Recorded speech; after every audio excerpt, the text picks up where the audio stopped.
ಕನ್ನಡ ಚಿತ್ರರಂಗ ಈಗ ಗರಿಗೆದರ್ತಾ ಇದೆ. ಬರೀ ಕನ್ನಡ ಚಿತ್ರರಂಗ ಅಷ್ಟೇ ಅಲ್ಲ, ಕನ್ನಡ ಚಿತ್ರರಂಗದಲ್ಲಿ ಇರ್ತಕ್ಕಂಥ ನಿರ್ದೇಶಕರು ಮತ್ತು ಹೀರೋಗಳು ಕೂಡ ಸಿಕ್ಕಾಪಟ್ಟೆ ಸೌಂಡ್ ಮಾಡ್ತಾ ಇದ್ದಾರೆ. ಹಾಗೆ ಹೇಳೋದಾದರೆ ರಿಷಬ್ ಶೆಟ್ಟಿ ಅವರು ಕೇವಲ ಸ್ಯಾಂಡಲ್ವುಡ್ ಅಷ್ಟೇ ಅಲ್ಲ, ಇಡೀ ಭಾರತೀಯ ಚಿತ್ರರಂಗದ ಭರವಸೆಯ ನಟ ಮತ್ತು ನಿರ್ದೇಶಕ. ಸಾಗರದ ಆಚೆಗೂ ಕೂಡ ರಿಷಬ್ ಶೆಟ್ಟಿ ಅವರ ಹೆಸರಿದೆ. ಕಾಂತಾರ ಮೂಲಕ ಏಕ್ದಮ್ ಪ್ಯಾನ್ ಇಂಡಿಯಾ ಸ್ಟಾರ್ ಆದಂಥ ರಿಷಬ್ ಶೆಟ್ಟಿ ಅವರು ಸದ್ಯ ಬಹುಭಾಷೆಯ ಸಿನಿಮಾಗಳಲ್ಲಿ ನಟಿಸೋದಕ್ಕೆ ಒಪ್ಕೊಂಡಿದ್ದಾರೆ. ಹಾಗಾಗಿಯೇ ಈಗಾಗಲೇ ಜೈ ಹನುಮಾನ್ ಸಿನಿಮಾದ ಚಟುವಟಿಕೆಗಳು ಕೂಡ ನಡೀತಾ ಇದೆ. ಈಗ ಲೇಟೆಸ್ಟ್ ನ್ಯೂಸ್ ಅಂದರೆ ರಿಷಬ್ ಶೆಟ್ಟಿ ಅವರು ಹೊಸ ಚಿತ್ರವೊಂದರಲ್ಲಿ ನಟಿಸುವ ಬಗ್ಗೆ ಹೇಳ್ಕೊಂಡಿದ್ದಾರೆ. ಸದ್ಯ ಅವರು ಶಿವಾಜಿ ಮಹಾರಾಜರ ಬಯೋಪಿಕ್ ಚಿತ್ರದಲ್ಲಿ ನಾಯಕರಾಗಿ ನಟಿಸ್ತಾ ಇದ್ದಾರೆ. ಸ್ವತಃ ರಿಷಬ್ ಶೆಟ್ಟಿ ಅವರೇ ಈ ವಿಷಯ ಬಗ್ಗೆ ಅಧಿಕೃತವಾಗಿ ಹೇಳ್ಕೊಂಡಿದ್ದಾರೆ. ರಿಷಬ್ ಶೆಟ್ಟಿ ಪ್ಯಾನ್ ಇಂಡಿಯಾ ಮಟ್ಟದಲ್ಲಿ ತಯಾರಾಗ್ತಕ್ಕಂಥ ಛತ್ರಪತಿ ಶಿವಾಜಿ ಮಹಾರಾಜ್ ಚಿತ್ರದಲ್ಲಿ ಶಿವಾಜಿ ಪಾತ್ರಕ್ಕೆ ಬಣ್ಣ ಹಚ್ತಾ ಇದ್ದಾರೆ. ಬಾಲಿವುಡ್ ನಿರ್ಮಾಪಕ ಕಮ್ ನಿರ್ದೇಶಕ ಸಂದೀಪ್ ಸಿಂಗ್ ಅವರು ಈ ಸಿನಿಮಾದ ಜವಾಬ್ದಾರಿಯನ್ನು ಕೂಡ ವಹಿಸ್ಕೊಂಡಿದ್ದಾರೆ. ಎಲ್ಲವೂ ಸರಿ, ಆದರೆ ಅದೇಕೋ ಏನೋ ರಿಷಬ್ ಶೆಟ್ಟಿ ಅವರ ಈ ತೀರ್ಮಾನ ಹಲವರಿಗೆ ಬೇಸರವನ್ನು ತರಿಸಿದೆ. ಯಾಕೆ ಬೇಸರ ಗೊತ್ತಿಲ್ಲ. ಈ ಚಿತ್ರವನ್ನು ರಿಷಬ್ ಒಪ್ಪಿಕೊಂಡಿದ್ದರಿಂದ ಒಂದಷ್ಟು ಕನ್ನಡಿಗರಿಗೆ ಅದು ಕೋಪ ತರಿಸಿರೋದಂತೂ ಸುಳ್ಳಲ್ಲ. ಹಲವರು ಈಗಾಗಲೇ ಶೆಟ್ರು ಹಾಕಿರುವಂತಹ ಪೋಸ್ಟ್ಗೆ ಬೇಡ ಶೆಟ್ರೆ ಅಂತೇಳಿ ಕಾಮೆಂಟ್ ಮಾಡ್ತಾ ಇದ್ದಾರೆ. ಆ ಮೂಲಕ ಈ ಸಿನಿಮಾ ನೀವು ಮಾಡುವುದೇ ಬೇಡ ಎಂಬ ಅರ್ಥದಲ್ಲಿ ಹೇಳ್ತಾ ಇದ್ದಾರೆ. ಭಾರತದ ಮಹಾನ್ ಯೋಧ ರಾಜ ಶಿವಾಜಿಯವರ ಜೀವನ ಚರಿತ್ರೆಯನ್ನು ತೆರೆಗೆ ತರ್ತಾ ಇರೋದು ನಮ್ಮ ಗೌರವ ಹಾಗೂ ಹೆಮ್ಮೆ. ಇದು ಬರೀ ಸಿನಿಮಾ ಅಲ್ಲ, ದುಷ್ಟರ ವಿರುದ್ಧ ಹೋರಾಡಿ ಮೊಘಲ್ ಸಾಮ್ರಾಜ್ಯವನ್ನು ಕಟ್ಟಿ ಬೆಳೆಸಿದಂಥ ವೀರಯೋಧನ ಕತೆ. ತೆರೆ ಮೇಲೆ ಅದ್ಭುತವಾದಂಥ ಆ್ಯಕ್ಷನ್ ಡ್ರಾಮವನ್ನು ನೋಡೋದಕ್ಕೆ ನೀವೆಲ್ಲ ಸಿದ್ಧರಾಗಿ ಅಂತೇಳಿ ಸ್ವತಃ ರಿಷಬ್ ಶೆಟ್ಟಿ ಅವರು ಬರೆದುಕೊಂಡು ಒಂದು ಪೋಸ್ಟನ್ನು ಹಂಚಿಕೊಂಡಿದ್ದಾರೆ. ಎಕ್ಸ್ ಖಾತೆಯಲ್ಲಿ ಈ ಪೋಸ್ಟ್ ಮತ್ತು ಬರಹ ಇದೆ. ಆದರೆ ಪೋಸ್ಟರ್ ಮತ್ತು ಬರಹ ನೋಡಿದಂಥ ಅನೇಕರು ಕಾಮೆಂಟ್ ಬಾಕ್ಸ್ನಲ್ಲಿ ರಿಷಬ್ ಶೆಟ್ಟಿ ಅವರಿಗೆ ಶುಭ ಕೋರಿದರೆ ಇನ್ನೂ ಕೆಲವರು ಬೇಸರವನ್ನು ವ್ಯಕ್ತಪಡಿಸಿದ್ದಾರೆ. ಎಷ್ಟು ಜನ ಶುಭ ಕೋರಿದ್ರು ಅದಕ್ಕಿಂತ ಹೆಚ್ಚಾಗಿ ಬೇಸರವನ್ನು ಹೊರ ಹಾಕ್ತಾ ಇದ್ದಾರೆ.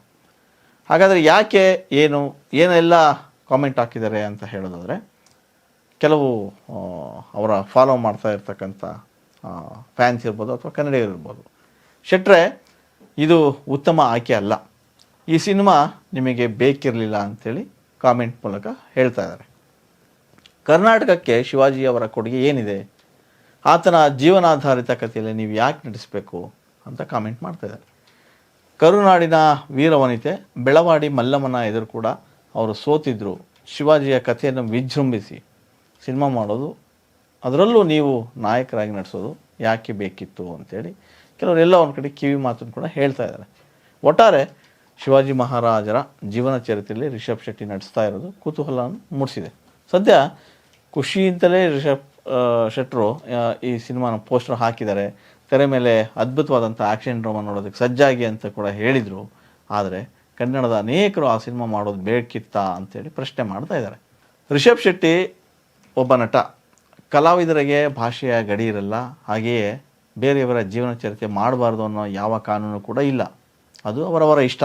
ಆದರೆ ಎಲ್ಲ ಒಂದು ಕಡೆ ರಿಷಬ್ ಇಷ್ಟೊಂದು ಹೆಸರು ಮಾಡಿದ್ದವರು ಬಯೋಪಿಕ್ ಮಾಡೋದಾದರೆ ಇನ್ನೂ ಹಲವರು ಕನ್ನಡದವರೇ ಸಾಧಕರಿದ್ದಾರೆ, ಅವರ ಜೀವನ ಚರಿತ್ರೆಗಳಿವೆ, ಅದನ್ನು ಯಾಕೆ ಮಾಡ್ತಾ ಇಲ್ಲ, ಅದನ್ನು ಮಾಡಲಿ ಎಂಬ ಕಾಳಜಿ ಅಷ್ಟೇ ಅನ್ನೋದು ಕನ್ನಡಿಗರ ಮಾತು. ಒಂದಂತೂ ಸತ್ಯ, ಇದು ಕೇವಲ ಸಿನಿಮಾ. ಕಲಾವಿದರು ನಾನು ಆಗಲೇ ಹೇಳ್ದಂಗೆ ಭಾಷೆಯ ಗಡಿಯನ್ನು ದಾಟಿದವರು.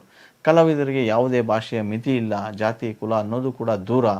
ಆ ನಿಟ್ಟಿನಲ್ಲಿ ನೋಡೋದಾದರೆ ಶಿವಾಜಿಯವರ ಜೀವನ ಚರಿತ್ರೆ ಮುಂದಿನ ಪೀಳಿಗೆಗೂ ಕೂಡ ನಿಜಕ್ಕೂ ಅಗತ್ಯ. ಇಂಥದ್ದೊಂದು ಸಿನಿಮಾ ಮಾಡುವ ಖುಷಿ ಶೆಟ್ರದ್ದು. ಆದರೆ ತಪ್ಪಿಲ್ಲ ಮಾಡೋದ್ರಲ್ಲಿ, ಏನೋ ಗೊತ್ತಿಲ್ಲ, ಕನ್ನಡಿಗರು ಇದು ಸರಿಯಿಲ್ಲ ಅಂತ ಹೇಳ್ತಾ ಇದ್ದಾರೆ. ಮುಂದಿನ ದಿನಗಳಲ್ಲಿ ರಿಷಬ್ ಶೆಟ್ರು ಇದಕ್ಕೆ ಉತ್ತರ ಕೊಡಬೇಕಾಗಿದೆ. ಅಂದಾಗೆ ಬಹಳ ದಿನಗಳಿಂದ ಶಿವಾಜಿ ಬಯೋಪಿಕ್ ಬಗ್ಗೆ ಸಾಕಷ್ಟು ಚರ್ಚೆ ನಡೀತಾ ಇತ್ತು ಇಡೀ ಇಂಡಿಯನ್ ಇಂಡಸ್ಟ್ರಿ ನೋಡ್ತಾ ಇದ್ದರೆ. ಸೊ ಈಗಾಗಲೇ ಬಾಲಿವುಡ್ನಲ್ಲಿ ಕೂಡ ಶಿವಾಜಿ ಕುರಿತಾದಂಥ ಸಿನಿಮಾ ಬಂದಿದೆ, ಧಾರಾವಾಹಿಗಳು ಬಂದಿವೆ, ವೆಬ್ ಸೀರೀಸ್ ಕೂಡ ಇದೆ. ಆದರೆ ಇವತ್ತಿನ ತಂತ್ರಜ್ಞಾನವನ್ನು ಬಳಸ್ಕೊಂಡು ಅದ್ಧೂರಿಯಾಗಿ ಶಿವಾಜಿ ಚರಿತ್ರೆಯ ದೃಶ್ಯ ಕಾವ್ಯವನ್ನು ಕಟ್ಟಿಕೊಡುವಂಥ ಪ್ರಯತ್ನನ ಮಾಡಲಾಗ್ತಾ ಇದೆ. ಸೊ ಹಾಗಾಗಿ ಶಿವಾಜಿ ಸಾಧನೆಯ ಕಥೆಯನ್ನು ಮತ್ತೊಮ್ಮೆ ತೆರೆಗೆ ತರುವ ಲೆಕ್ಕಾಚಾರ ಕೂಡ ನಡೀತಾ ಇದೆ. ಈಗ ನೋಡಿದ್ರೆ ಕನ್ನಡದ ಕೆಲವರಿಂದ ಕೊಂಚ ತಕರಾರು ಎದ್ದಿದೆ. ಬಹಳಷ್ಟು ಮಂದಿ ಅಂತೂ ಶೆಟ್ಟರ್ ವಿರುದ್ಧ ಕಾಮೆಂಟ್ ಆಗ್ತಾ ಇದ್ದಾರೆ. ಬೆಳೆಯ ತನಕ ಕನ್ನಡ ಕರ್ನಾಟಕ, ಬೆಳೆದ ಮೇಲೆ ಯಾಕೆ ಈ ರೀತಿ ಸ್ವಾಮಿ, ಮೊದಲು ಕನ್ನಡ ಆಮೇಲೆ ಕಮರ್ಷಿಯಲ್ ಕೊಟ್ಟ ಕಡೆ ಅಂತ ಎಲ್ಲ ಮಾತುಗಳು ಆಗ್ತಾ ಇದ್ದಾರೆ, ಕಾಮೆಂಟ್ಗಳು ಆಗ್ತಾ ಇದ್ದಾರೆ. ಸಾವಿರಾರು ಕಾಮೆಂಟ್ಗಳು ರಿಷಬ್ ಶೆಟ್ಟಿ ಅವ್ರನ್ನ ಟ್ಯಾಗ್ ಮಾಡಿ ಬರ್ತಾ ಇವೆ, ಬಂದಿವೆ ಕೂಡ. ಆದರೆ ರಿಷಬ್ ಶೆಟ್ಟಿ ಕೂಡ ಇದಕ್ಕಿನ್ನೂ ಉತ್ತರ ಕೊಟ್ಟಿಲ್ಲ.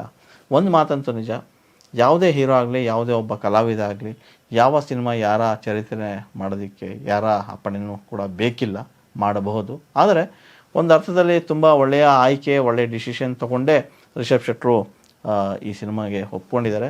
ಸೊ ಎಲ್ಲದನ್ನು ಕೂಡ ಯೋಚಿಸಿನೇ ಅವರು ಈ ತೀರ್ಮಾನಕ್ಕೆ ಬಂದಿರ್ತಾರೆ. ಸೊ ಎಲ್ಲೋ ಕೆಲವರಿಗೆ ಸಿನಿಮಾ ಬಂದ ನಂತರ ಆ ಸಿನಿಮಾದ ಒಳಗಿನ ಅರ್ಥವನ್ನು ತಿಳ್ಕೊಂಡು ರಿಷಬ್ ಶೆಟ್ಟರು ಎಷ್ಟರ ಮಟ್ಟಿಗೆ ಅದಕ್ಕೆ ಸಾಥ್ ಕೊಟ್ಟಿದ್ದಾರೆ, ಎಷ್ಟರ ಮಟ್ಟಿಗೆ ಜೀವ ತುಂಬಿದ್ದಾರೆ ಅಂತ ಗೊತ್ತಾಗುತ್ತೆ. ಅಲ್ಲಿವರೆಗೆ ಕಾಯಬೇಕು.